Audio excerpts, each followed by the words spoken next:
This is the Life Well Balanced podcast with me, your host, Nick Halp. A life well balanced for me. For me, a life well balanced is simply life well balanced is. I think a life well balanced is.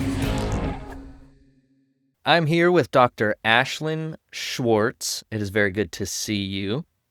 And she is a public health expert, founder of the Collective and she works with the nervous system, regulation, and breath work. And I'm very excited to have you here because I think everyone could utilize this a lot more than they do. And so I am very excited to have you coming in to teach people about this. And I think if you are a high-functioning person, if you are a very busy person, and you seem like everything is calm on the outside, but it is chaos on the inside, I think that Dr. Ashlyn is perfect for you. So hello. Hello. It's good to see you. It's good to be here. I really appreciate it. And ever since we met, you talking about wanting to be balanced and helping people towards that, there's been such synergy between what we do. So I'm really excited for the conversations that are going to evolve and hopefully giving some tidbits to maybe help listeners have a different perspective and slow down. I love it. I love it. That's all part of my brand now is slow down. I just read a book on slowing down and I'm like, I thought I was slowing down already. I need to go a little slower. Well, I want to start by acknowledging you for the person that you are. I know that we've met a few times and you just always bring a really great energy. The first time we met, I was driving around trying to find parking in a crazy parking lot, and I caught myself being frustrated. And you walked in, you smiled at me, and you said parking was an adventure. And I was like, what a great way to look at something stressful. And so I want to acknowledge you for how you come into situations and how you help people relieve their nervous system and regulate it in a way to make them healthier, happier, and more productive. Well, thank you very much for that acknowledgement. And I know we'll chat about it a little later in my recent book. The whole point of my series is to help people shift their perspective through hard times. So I'm glad that came across to you because that's one of my core values that's really important is the power of our mindset and perspective. I love it. I love it. So before we really dive into stuff, I want to start with a few questions. So you're highly educated in the public health space. When did you realize you weren't regulated? Probably this last year. Interesting. Okay. Yeah, no, it's interesting. A lot of what I've learned, I wish I would have had when I was younger. And I really believe if I had had the tools I have now, it would have saved years of health conditions. And also people I know, I feel like might have had very different life outcomes too if they had those tools. And that's why I'm so passionate about what I'm doing, because I was so unregulated for so long and I firsthand saw what that did to me. And I've also had the opportunity to live in other cultures that are less stressed and to also see on a systemic level what that can do for people. I'm just jumping right in because there's stuff I want to unpack. I want to talk about what you see in the difference in cultures of the U.S. compared to Europe with the stress level, and what are they doing differently that we're not, or what do we need to know? Oh, wow. I think we could probably talk an hour on that one just in itself. So I lived in France, in the south of France in Bordeaux for a little over 3 years. And I also lived in Dublin in Ireland for a year. The biggest cultural comparison was definitely living in France. And it's integrated on every level. If you've ever looked at a social ecological model of health, it talks about the individual and the interpersonal and the community and the system. But what's really different is that systematic approach they take to stress and health. And it's about prevention. There's the healthcare system. You can't have access to it. Health doesn't equal wealth. So there's not that fear. And also it's built in the system of that you have 5 weeks paid vacation and you work 35-hour work weeks. And it's culturally normal to take breaks. A lot of people in France smoke often, so they're taking, a cigarette break or an espresso break, but they're going outside and they're socializing and they aren't so isolated. And there's also, on another system level, places where people come together There's all these plazas and squares that you don't have to spend money, that you can just sit and be with people. So I find that because people have more time for themselves, because there's less pressure and less demand, that people are connecting with others more and they're less stressed. There's also less stigma behind taking vacation. It's normal to have an out of office signature that says, I'll be back in 6 weeks. Where in the US, especially getting my PhD, I felt the signature, you could be having open heart surgery and your signature is going to be, well, you can reach me on my cell phone at this time and I'll pick up. There's this cultural expectation in the United States of your identity is, your self-worth is your identity, which is attached to your job. And I believe it makes people very isolated because it's always this wanting more, progressing. And instead of that collective aspect, it's focused on the individual, and people leave their families more, leave their cultures more to follow this dream, this job. And I think in the end, lose themselves of what actually matters. So there are a lot of things. And one just simple take-home message that pops into my mind that was jarring in a good way for me was I had been working probably 70 hours a week doing my PhD, and there's always this expectation. You're teaching courses, you're taking courses, you're doing your own research, you're doing your faculty's research, you're giving back to the community, you're speaking. You're always supposed to be doing more. And I remember the first time when I moved to France, I got sick and I was so stressed. I been sending emails to my boss and they were like, Ashlyn, if you're sick, you're going to stay stressed. If you're stressed, you'll stay sick longer. And if you're sick longer, you won't get back to work. So just take your time, no worries, it will get done. And so by having a system that has more space for people to de-stress, it allows the individuals to carry that perspective and have space for it.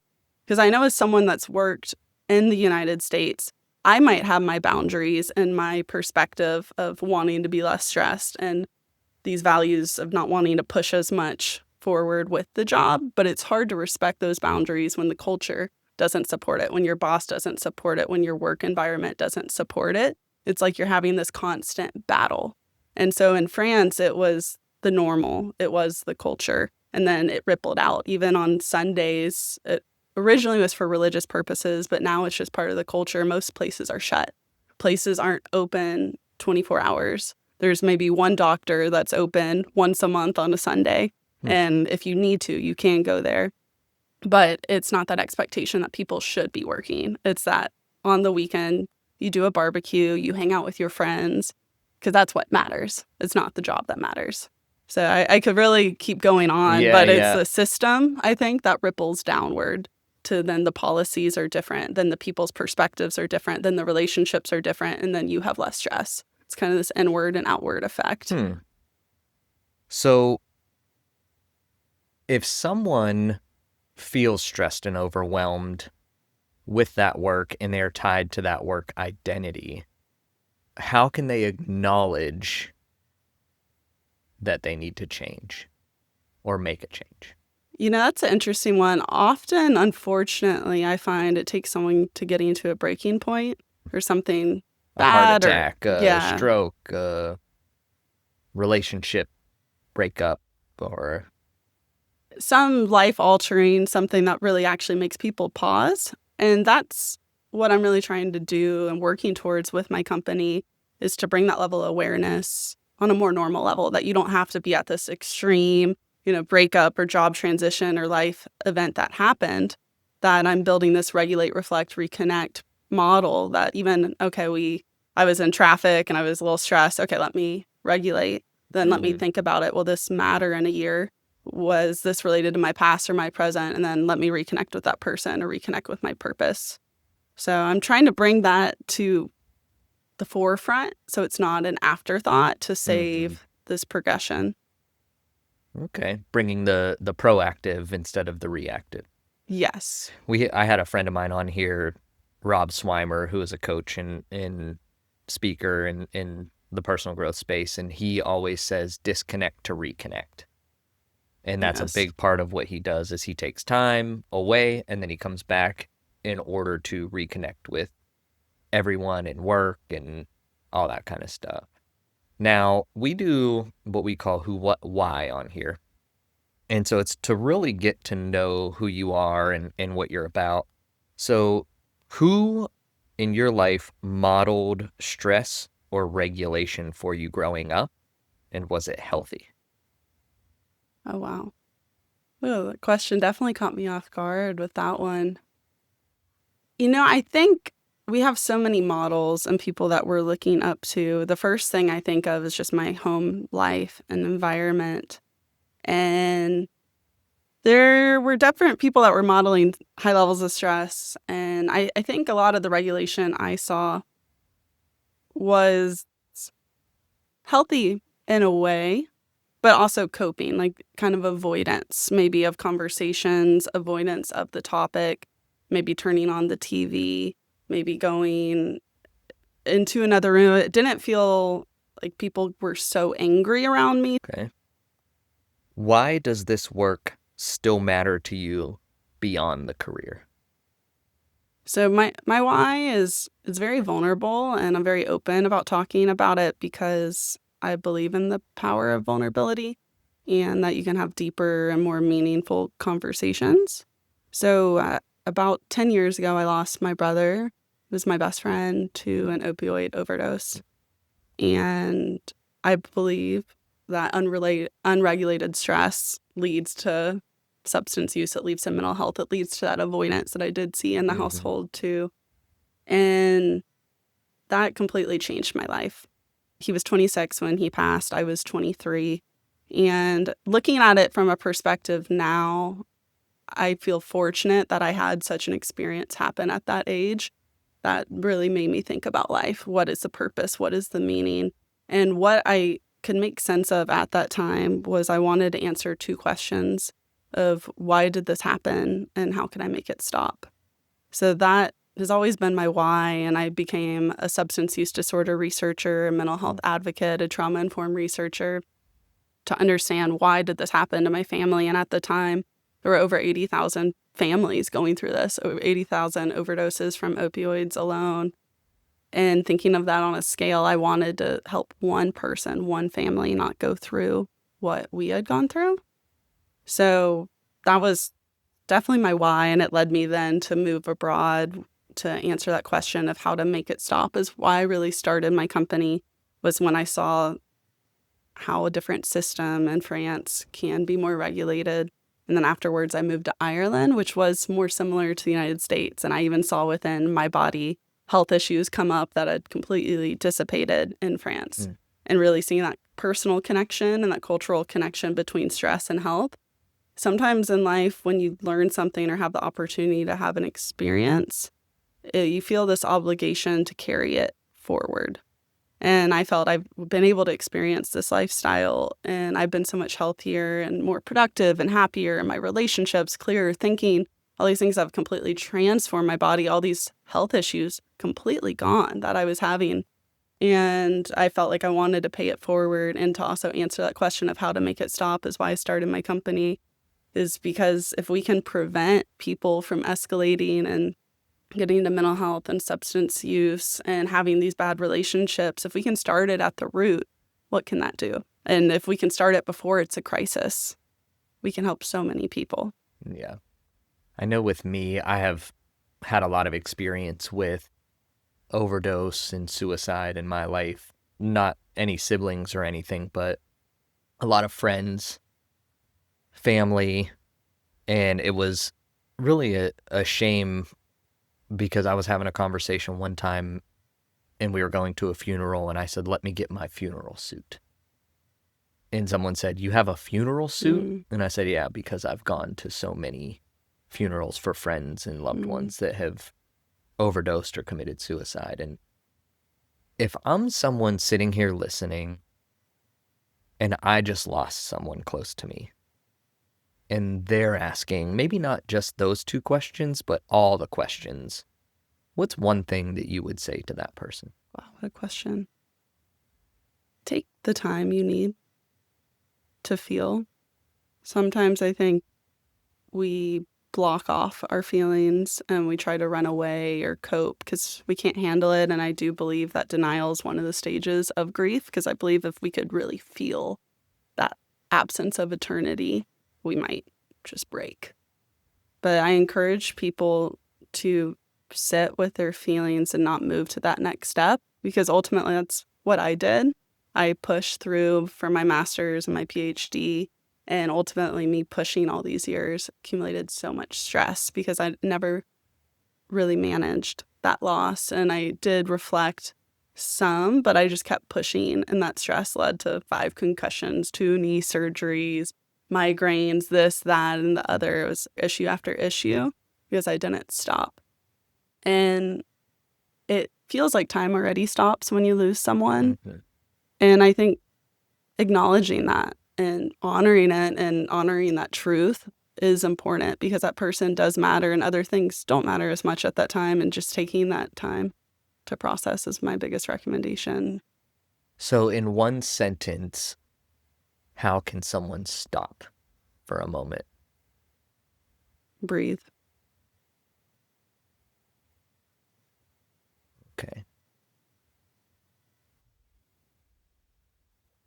So what experiences most changed how you see the nervous system? I know we've talked about a lot of the experiences you've had. I don't know if there's more that you want to touch on, that this one specific one or these things changed how you view the nervous system and how that regulation can help change your stress, your health. Yeah, so I briefly touched on a personal level. I had, after my brother had passed, I just had one issue after another. And it's about 5 years of just injury. And it felt like no matter how hard I tried to pull myself out, I kept getting pulled under, to the point it was in my 20s. I was going on ski trips with friends, and I was snowshoeing, hiking with the moms because I couldn't ski. And I was sitting so much of my life out, and I was already having so much precaution. And it was during COVID, and I dropped a pen. I'll never forget it. And I just bended over lightly to pick it up, and I heard a pop. And I'm sure it's in my head. My hip really started to hurt, and I felt throbbing. And I was like, I'm sure when I wake up, it's going to be fine. And it hurt all night. I woke up the next day. I couldn't walk. I already had the nurses on speed dial. They had my number because I had had so many injuries, and they just always said, just give a call. So I went to see my sports medicine doctor, and I had just the week before gotten news that I got this Fulbright scholarship, which would have been a 7-year dream to go to France. And the doctor told me, you're not going to be able to go to France. You're going to need a hip surgery. And if you go to France, you're pretty much going to keep having hip replacements and have all these injuries. And I was at such a low. I was so devastated because I felt I had done all the things. I had been doing all the physical therapy. I had stopped doing anything that was risky. I'd played soccer over 20 years. I gave up that identity. That was all my friends were in that world. I already was trying so hard to be healthy. And at that time, I had a friend that sent me a visualization meditation by Joe Dispenza, and it was visualizing me being healthy. And so I started visualizing and really engaging the senses of what it was going to smell like in France. My feet hitting the cobblestone, how that was going to feel, me running through the streets, being healthy. And I did this visualization meditation every morning for months. And I actually ended up needing very limited physical therapy. The therapist said they had never seen such improvement like that before. And I ultimately didn't need the surgery. I was able to go to France. I never needed the hip surgery. So this was a time for me that completely I saw firsthand the power of our mind, and then to regulate and mindfulness and the power of it. Because before, I had been in so many hard science degrees, and sometimes the meditation and visualization seemed a little woo-y. Mm-hmm. Just it wasn't discussed. As a exercise physiologist, which I was in that world for 6 years, it was if you're sad or depressed, you go on a walk, and we know that a bout of 10 minutes of physical activity can improve mental health. But we never really talked about managing stress beyond that. What do you do when you're injured? And so that was really the first experience that shifted me and shifted that mindset that there was this whole other field out there that I wanted to explore. So what was the main thing that stuck in that moment after you started doing that meditation that you still carry with you? Visualization. I do it all the time. I teach a lot on that too, making vision boards. And I've learned a lot about now the neuroscience behind it. But the biggest really thing is the power of our mind. Because even every thought has a frequency. It sends out hormones and it sends out neurotransmitters, and our thoughts matter. And we have over 80,000 thoughts that we're telling ourselves every day. So it really shaped internally how I talk to myself. It's a work in progress, something I've always really struggled with, self-doubt or self-criticism. But realizing that on a physiological and biological level is harming you. It's lowering your life expectancy and removing years of your life.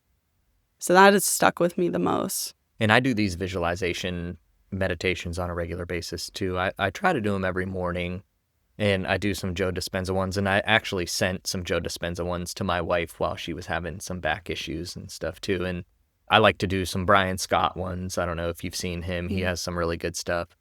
But it has changed all kinds of things in my life since I started doing these meditations, of the people I meet to how I feel to finances to everything. It's just crazy, the changes that happen just by doing these meditations and these visualizations and everything. I just think it's really good, and I think a lot more people need to do it, but they are stuck in that woo-woo mentality of, oh, that's just for certain kind of people. Yeah, and I'm really trying to break those myths, and that's why I combine in a lot of vision board workshops I do. It's neuroscience plus the vision, that there's actually a whole science and a systematic process of manifesting to achieve your goals. It's aligning your nervous system and your brain and your thoughts all in coherence, and having that action. Like, you have to do the work too, but you have to know what work you want to do, and you have to pause enough to reflect. And once you do all that, your dreams really are possible. And I think a lot of something called cognitive priming often is an example I give of, if you want Chick-fil-A and it's Sunday, then all you're thinking about is Chick-fil-A. And it's not that more billboards now that you're driving magically appeared, is that your mind is focused on it. And so that's what you're seeing.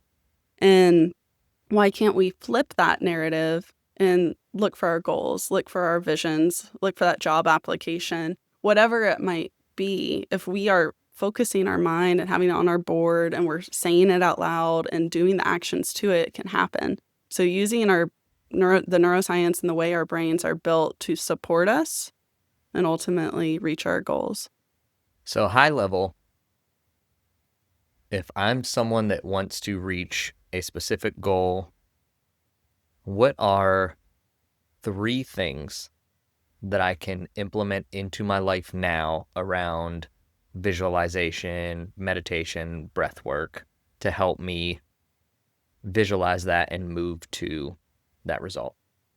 So I always talk about manifesting and kind of this 4-step process. And the first is slowing down enough to identify what you want and be specific about it. And then, how does it feel? And when I talk about, and that's kind of like step 2 and 3, like visualizing and how does it feel when you're in the steps. And then step 4 is doing it, the actions. So tangible steps is going to be sitting down to reflect on what you want to do and being specific. And that might be through journaling, some reflection. Maybe that's going for a walk. However, you can slow down enough and really think about, what are your gifts?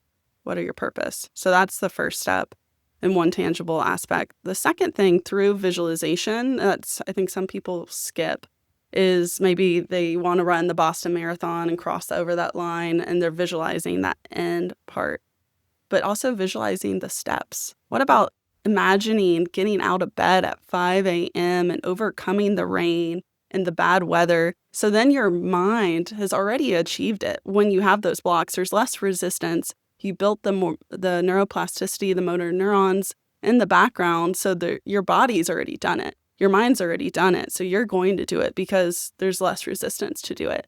So that's the visualization part, is breaking down the steps, the nitty-gritty things that you don't want to do, and being realistic about that. The third, I always say, with any kind of vision plan, having an action plan that goes in tandem with it. So and breaking that down, I know we've chatted about this too, and from the psychology, SMART goals that are specific, measurable, attainable, realistic, and time specific. I add a ER onto SMART goals, and I also say embodied and what are your resources. So adding that element of once you have this specific goal, how is it going to feel? And who are your resources? What are your supports to get there? So the 3 things would be slowing down enough to journal of what do you want, visualizing it in the small steps, and then making that action plan through a smarter goal. I love that you visualize through the crappy part of it, because that's going to be what holds most people back is getting up early, training, going for that run through the rain, feeling sore, not wanting to do it the next day. So if you go in and you visualize that and your mind has already seen it and experienced it, then it's like, I've already done this. This is completely fine. I know what it feels like. I know what it's going to take, and we can move forward through it because we already did. I say we as like I'm having a conversation with myself, but that's how I talk to myself, I guess. Yeah, no, it's really true. And there was an interesting study, I believe it was in the 80s with Harvard, that had 3 different groups of persons, and none of them had ever played piano. And they took one group and gave them exercises that were basic exercises to play on the piano. The second group, they had visualize doing those exercises. And the third group was a control group that did nothing. And what they found was that both the groups that did the piano and visualized it had activation in their motor cortex area, part of the brain that's associated with movement of the fingers, etc. And that activation was 80% as high in the group that was solely visualizing it. So it wasn't the exact same as the performance, but how powerful is that you can shift those neural pathways by just imagining it. And a lot of Olympic athletes do this as well. So it's not new science, but I think it's getting out there that it's not woo-woo. It actually is neuroscience. It is changing the way your brain architecture. I talked to my 16-year-old about this, and she's like, she always goes, I think you're drinking too much mushroom coffee. And I go, this is actually science. It's being proved by science now. This is a real thing. So that's my home life, is telling my 16-year-old that it's really science. It's not just this woo-woo thing. It's how your brain functions and everything. I love that. I could go in so deep into this stuff to really share with people how the brain works, what you need to do to it. What do we need to do to fully understand the power of our mindset? To understand the power of our mindset, I think first we need to understand stress, is what my first reaction to that is. Because if we can understand how to regulate ourselves and why being dysregulated, how it hinders us, then I think the mindset comes clearer. Because ultimately, probably, maybe you've had someone come on the podcast and talk about this before, but we have a stress response. And thank goodness we do. Stress gets a really bad rep nowadays, but if you think about going in the jungle and you were out there and a saber-toothed tiger popped up, if we didn't have stress, we'd be dead. So stress, it's part of our autonomic nervous system, and we have our parasympathetic nervous system and our sympathetic nervous system. And within the sympathetic nervous system, we have adrenaline that is going to be from our adrenal cortex that is going to be pumped out immediately. And then we also have our glucocorticoids, one of which is cortisol, which is going to be released. So pretty much, since stress can be activated by a physiological or a psychological trigger. And so this tiger comes out, we have fear. And because of that response system, our heart's going to beat faster, our pupils are going to dilate, we're going to have less blood flow to our digestive tract, and the blood's going to move to our major muscles to allow us to escape. So that's amazing response. But the problem nowadays is that we're stressed all the time. There's passive aggressive emails. We're constantly on autopilot going from here to there to there. I think with AI now, there's such a high output of information that's causing overwhelm, cognitive overload, and we are so stressed. And so that's a little about like the stress response, but also another aspect that's important I am going to get back to that mindset question, I promise, is that's important to know is how our brain develops, because this all intertwines. So we have our stress system, and then we have our brain. So our brain has the most neurogenesis the first 5 years of life. Then there's another period during adolescence, and then also for women, a period during pregnancy. And the first part of our brain, it's this ladder that's going to develop. And the first step is your primitive brain. And then you have your limbic, your emotional brain, and then you have your cortical brain, your higher level cognitive thinking. So this primitive brain, the first thing that's developing, this is in utero mainly, is going to be your brain stem, any autonomic nervous system function, meaning things that happen without you thinking about it. Your breath, your respiration, your thermoregulation, etc., your balance, coordination. So that is the first step of development. And then the next hierarchy is your limbic brain. So this is your emotional regulation and attachment as well. And like it's going to be talking with people, your hippocampus, your amygdala, your centers of fear, memory, etc. And then the third level of this ladder is your prefrontal cortex, your cortical thinking, which is for decision making, long-term planning, etc. But the challenge that we find, and we see this in youth and also in adults, is that if you're stuck in this primitive brain and you're stressed, it hinders development. It's a ladder. You have to have that steady base before you go to round 2, round 3. So if you're in a high stress state, it's going to block your ability to have good relationships, attachments, and for the mindset. That third step of that ladder is thinking. So if you are high stress, you're blocking off your ability to think clearly, which is ultimately going to impact your mindset of what you're doing because all you're seeing is the stress. And when you have this high level of stress, it can kind of go 2 ways. It can either lead to hyperarousal of your stress response, which is what we often see, and anxiety of people being really overwhelmed, thinking all the time, or it can lead to complete shutdown and avoidance and dismissal. And that's from the ventral and dorsal vagal nerve, depending on where that activates within polyvagal theory there. And so ultimately, if you're stressed, your mindset's going to be impacted because it's this upward ladder. So I think I just walked around a lot of science. No, that was great. To get there, but that's what I would say is to regulate your stress to help with your mind. So regulating your stress, what does that look like? It can look different for everyone. I like to present mindfulness as a toolkit, but what the simplest way to put it from a science perspective that we were just mentioning is that we have this vagal nerve, and it runs from our brainstem all the way, our cranial nerves, into our stomach. And it's really simple to activate through breathing is my favorite regulation tool because it's accessible, it's free, and pretty much everyone can do it unless you have a very limiting pulmonary disorder. Okay. Can we run through a breathwork technique that you would share with someone? Of course. Cool. All right. I'm yours. Let's do it. Awesome. So I'll do one that's a little different. I'm thinking about maybe someone if they came in with anxiety, because another approach also to support people that might be anxious is having some kind of sensory or tactile stimulation to help the mind get off or to get into the body and out of the mind. So this is a simple one. It's called 5-finger breathing. And I like this because you could have your hand on your lap. It could be at work. People don't really know what you're doing because there's a lot of different techniques that, depending on your level of comfort, you might not feel comfortable doing out in public. But this one, you can have your hand on your lap or anywhere. So as we inhale, and this is going to be through your nose, you're going to trace over your thumb.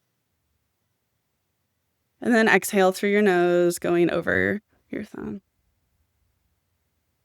I'm just going to do the same pattern, inhaling over your second finger, and exhaling. Maybe noticing the sensations of your hand, the different sensory as you inhale, and releasing as you exhale, settling into your body.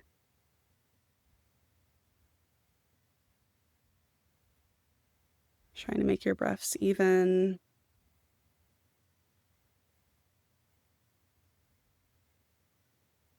And coming down that last finger, exhaling.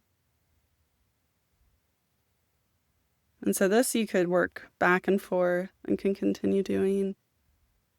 I'm not sure about you, but I feel more calm. I really do. It's so crazy the little things.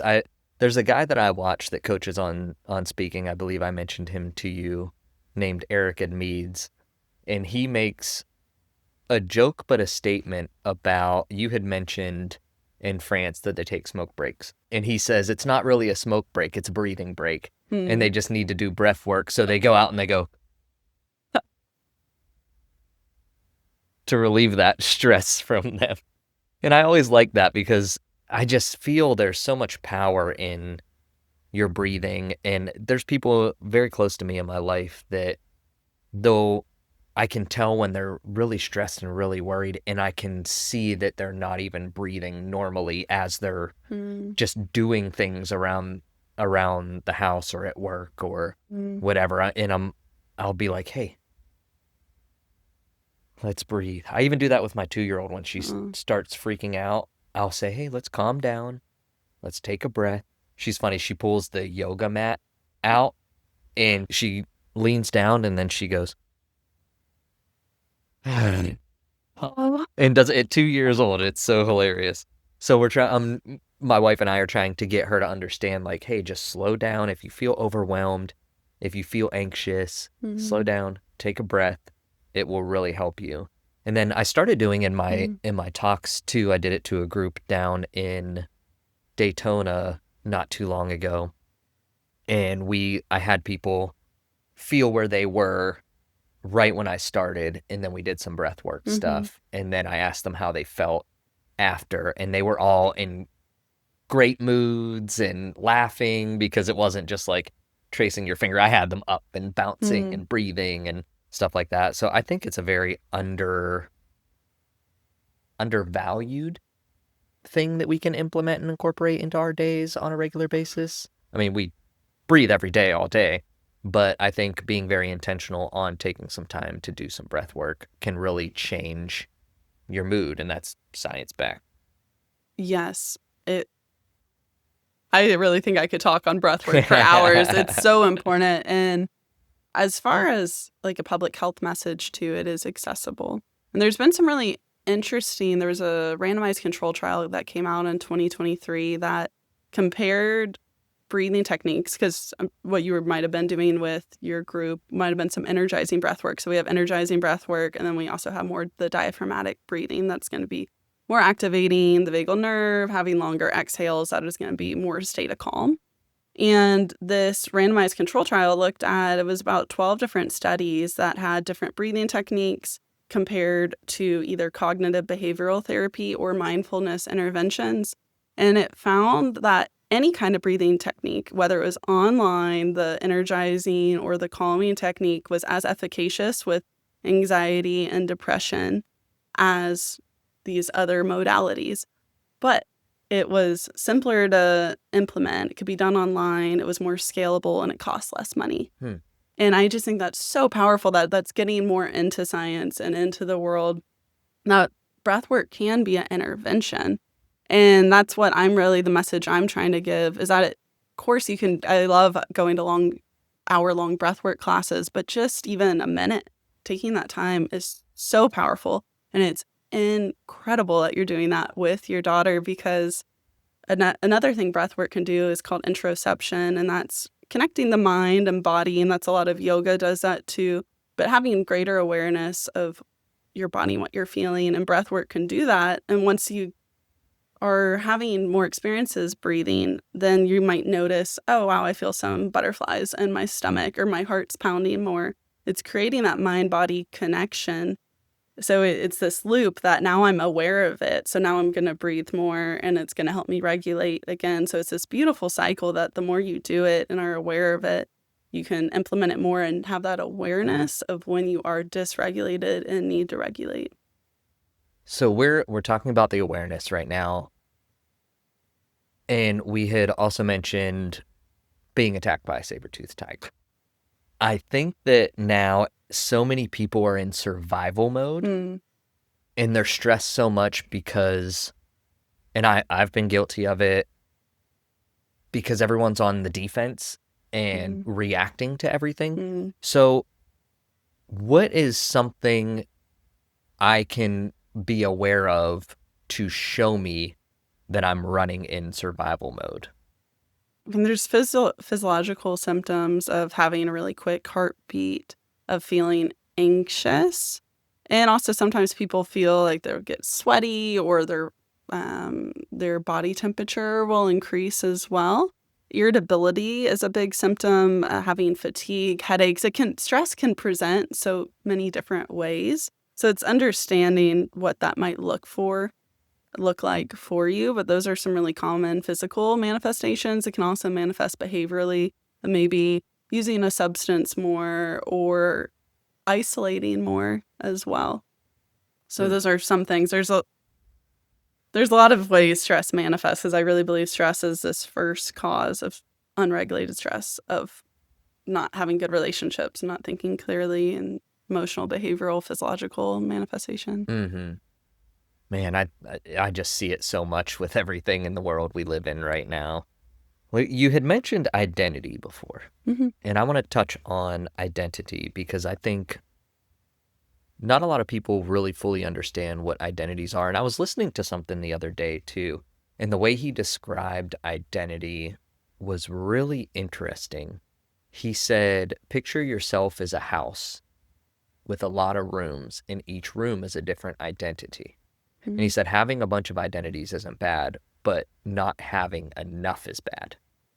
Because if you only have one identity of a soccer player and you lose that identity and you don't have any other rooms to go to, then that's when you're stressed, that's when you're anxious, that's when you isolate, and that's when you feel like you don't have a purpose or know what to do. What can someone do to fully understand their identity? And do you think identities are good or bad? Wow, what a question. I think a good way to start of understanding your identity is to identify your gifts and your purpose. Or maybe if you don't know your purpose, just focusing on your gifts. This is simple. Do you like being with people? Do you like being alone? Do you like doing art? Do you like being outside? Just basic things about yourself. And then looking in your day-to-day life. So these things I like, are they present? I think that's the simplest way to do that match. And if they're not present, exploring that. Because you might not know what that is. Maybe you just know you like being outside, but you aren't sure what you want to do, whether that's walks or runs, or maybe you just like to watch the sunset. But by identifying first that this is a value of mine, an interest, or a gift, then you can explore it further. So you have to have that awareness first to even know what path to go, but also openness to explore and not closed off of, I think identities can be good and bad. I think they can be very limiting, that you have this attachment to an outcome or to a person. And when you have that, sometimes you can shrink yourself, because by identifying with one thing, you might be limiting other parts of you. And ultimately, truth is the only thing that's going to set you free, and that is doing what feels right. So it's more about listening to that intuition about where you feel good, because sometimes an identity might serve you for a period of your life and you might outgrow it, just like our relationships and people. It's not that people are bad, but they were mirror images of where we were at that time. And maybe I've grown or they shifted and that's no longer serving me. So I think people can get stuck in identities because it can keep you in the past when you're moving ahead. And it can give this weird sense, if you've ever gone on a trip and then you come back and you feel you've learned or explored or you're different, and then you feel limited and constrained. So it's almost, I think, reframing as an identity as just more, where does my nervous system feel safe? Where do I feel calm? And that can be people. Do I feel like myself around these people? Do I feel good in my body there? And ultimately, a lot of these things I'm saying now is what led me to be in Florida. I had been working as an assistant professor at Trinity College in Dublin, Ireland, and I realized quickly that I liked being in Ireland as a tourist more than living there. I was really struggling with the rain. I was struggling in my work environment because I love being around people, and I was behind a desk crunching numbers. And I realized, okay, my these identities aren't serving me, and by pretty much noticing, okay, I want to be with people, I want to be in the sun, it allowed me to actually be able to quit that life instead of falling into the pressure I think identity can give you. That I've spent 12, 15 years getting my PhD, working in academia. So the word should, or I have this identity, I should continue it, can limit people, it can constrain. And it's very freeing and powerful to break through those identities and that's what I did. I came to the US without having a job, without knowing what I wanted to do, where I wanted to be. And I just started following experiences that brought me peace.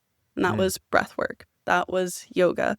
That was being in nature. And then that led to one thing that led to another. So I allowed myself the openness to see where I felt safe and heard and calm instead of trying to force it into trying to have that control of this is what I need to do. Sometimes we just need to allow life to present to us. But it's really scary because we like to have a roadmap. We like to know what's next. But often the most beautiful things come when we have less of these identities and more openness and more awareness within. Life is always lifing. You can't change it, right? Yeah. It's funny because we think we have so much control on life too, and we really don't. There's not much you control. You just have to control how you react to the scenario and the situations and the experiences, right? Yes. So one sentence version, how can I feel that I need to make an identity shift? If you're feeling high stress all the time and burnout, lack of interest in life. Lack of interest in life. Okay. So we were talking about you and the transitions you've made throughout life. Who are you becoming during this season of your life? I really feel I'm stepping into my authentic self.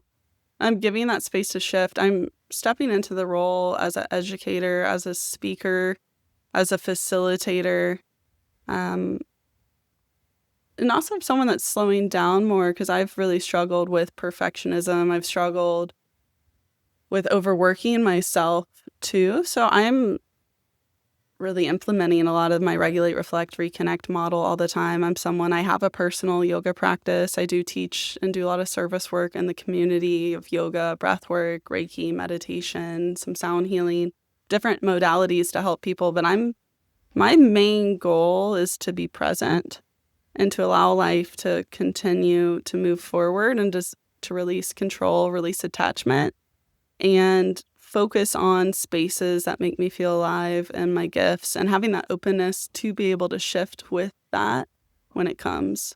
So I'm stepping into building, like I say, Western science with Eastern wisdom, bridging a lot of my science to ultimately help everyday people, executives, leaders slow down because as we were mentioning, it's just everywhere you look, people are so overwhelmed, they're so stressed, they're burned out. And ultimately, people aren't happy with their life and they're just going from one thing to the next. And they don't have that purpose or something that's lighting them up. So what my role really I'm seeing is to take these lessons and taking the shifts I've had and trying to give that back to people. And some of the ways you're doing that is your new book. Congratulations. Well, thank you. I want to share with our listeners what your book is about, what it helps with. Let us know what you have going on with that. Yeah, so on the screen here for anyone that's looking, I guess on YouTube, this is my book, Rose Kiss Promises. And it's a poetry book. It is the first in a trilogy called Growing into Sunflowers. And it walks readers through 7 stages of love, all through the metaphor of a rose. And that's starting from the rosebud of falling in love all the way to having thorns and wilting and ending in the 7th chapter of a garden of self-love.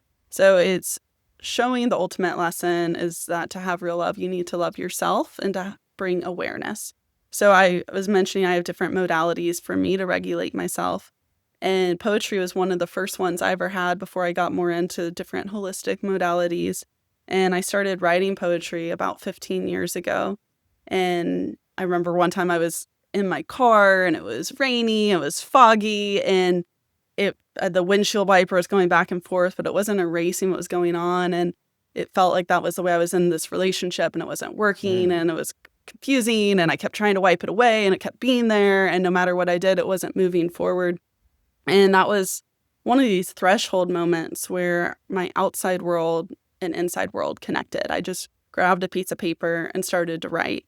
And this whole journey for me, originally, I never considered I would share poetry with someone because it was so vulnerable. It was so emotional. It was my soul. It just feels very intimate. And about maybe 5 years ago now, I was in France and I shared some poems with a friend that was going through something I had felt was similar. And she called me crying, just saying how much that supported her and she didn't feel alone. So that's my intention with my poetry, is to help people feel less alone, to encourage reflection, and to cultivate more self-love. And so that's this first book is all about the journey through love. And the whole series is called Growing Into Sunflowers because sunflowers are rooted in their boundaries and they're self-established, but they shift their perspective to the light and they change. And there are chapters in here that are the thorns, the hard periods, but I want the overarching message to be, how did that trauma help you? How did it shape you? What did you learn from it? You know, our exes are often a mirror of us if we're open to listening to how that impacted us. What can I learn from this situation? And how can I make it a sunflower? How can I find the light in this hard time? So that's what the books have, this cold thread going through them and a little about them. Man, I love that. I like your windshield wiper story because I feel like we've all lived that experience, you know. Man, that was good. So where can people find you? I have a website. It's www.thecollectiveohm.com. So you can get my poetry book there. And I also have different events that I do in the community. I have a scent that goes along with the book. And I've also created a journal that walks readers through every chapter of the book has a lesson. So, for example, the thorn chapter, the lesson is resilience. And it has a poem, it has some prompts, and a creative outlet for that one. For example, there's a big rose and there's thorns. And at the top, what is the strength that came from the thorns? And you identify it. So it's taking the lessons I've had in the book and shifting it to your life. Awesome. And then it's also available on Amazon as well. Great. And we'll put links in the description and everything for you as well. So we're coming down to the end here, and I had mentioned to you that we do a speed round at the end called Balanced or Unbalanced. Okay. So you ready to jump in? Let's go. All right. Balanced or unbalanced, being high achieving but internally anxious. Unbalanced. Using productivity to numb emotion. Unbalanced. Building while healing trauma. Balanced. Pushing through exhaustion because you can. Unbalanced. Balanced or unbalanced, slowing down during momentum. Balanced. Letting your body override your calendar. Body override your calendar. Balanced. Balanced. Outgrowing friendships as you regulate. Balanced. We just discussed that, Yeah. so that's funny. Choosing peace over expansion. Balance. I think that some of these are hard because we have this drive of the direction we want to go. And often those slowing down enough and having that balance, maybe you were going to expand in a different direction that's not actually in alignment with you. And you have all this momentum, but if you can slow down enough, you might realize, oh, wow, this is an opportunity, but the direction I really want to go is a little different. So Protecting quiet time even if it costs you revenue. balanced. And I think that could be a really hard one depending on your financial situation and if all these... which brings stress. Yeah. Yeah. Balanced or unbalanced, coming on the Life Well Balanced podcast. Balanced. All right. So I want to get into a couple final things here. What question should someone ask themselves tonight about their body and their life? Are my gifts being honored? And do I have a connection with my body? Okay. Now, if someone has been ignoring their nervous system for years, what would you say directly to that person? Anything you do is going to support it. It doesn't have to be big. It doesn't have to be a massive shift in your lifestyle. breathing shifts your physiology from that fight or flight to a rest or digest in just a minute or two. It can be small, and have grace with yourself. Things don't happen overnight. Have that compassion, and that just keep doing it. Keep trying. You're going to get there. Given everything we've talked about, all your transitions in life, you've shared some stuff off camera with me as we've had coffee and everything too. And we all go through these ups and downs and changes in identities and changes in seasons. How do you define a life well balanced? The first thing that pops to mind, I have a mentor, Kyle Roberts, who's a breathwork and Ayurveda teacher that I've done a lot of trainings under. And Ayurveda is a study of the life science of longevity to maximize our life. It's from an Indian system that's of over 3,000 years old, this medical system. And it talks about how to be balanced, right? And one thing we talk about is this modern day interpretation of the word dharma that he holds on to about your purpose. And he quotes it as maximal excitability paired with maximal responsibility. Okay. And that really sits home with me because I think in our society that we have in today, you want to have excitement and have that purpose, but there is finances. There are the constraints of our society that have some level of energy exchange or obligations. But if you can find something that's equal, that can light you up, that can meet your lifestyle of responsibility, then I believe that is a life well balanced. And the other aspect I would add on that, so maximal excitability, maximal responsibility, presence.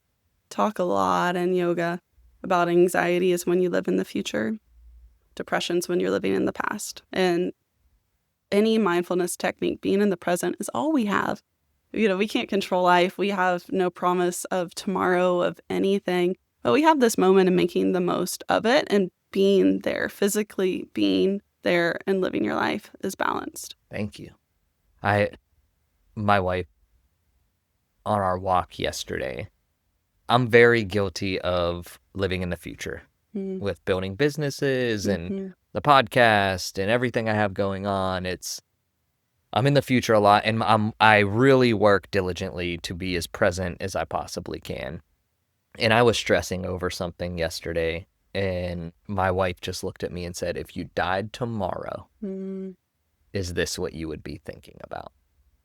And that hit really hard because it was like, no, I would not be thinking about this whatsoever. I'd be completely present with you and our family on our walk and not stressing. So thank you so much for coming out and sharing your knowledge and your wisdom. And I look forward to working with you on some things and getting this out there for our listeners and seeing you blossom with your book and with your purpose. So thank you. Well, thank you so much for having me here. It's been a real pleasure, and it's definitely gotten me thinking too. Awesome. And I appreciate it, and I hope listeners have something to take away for them as well. For sure.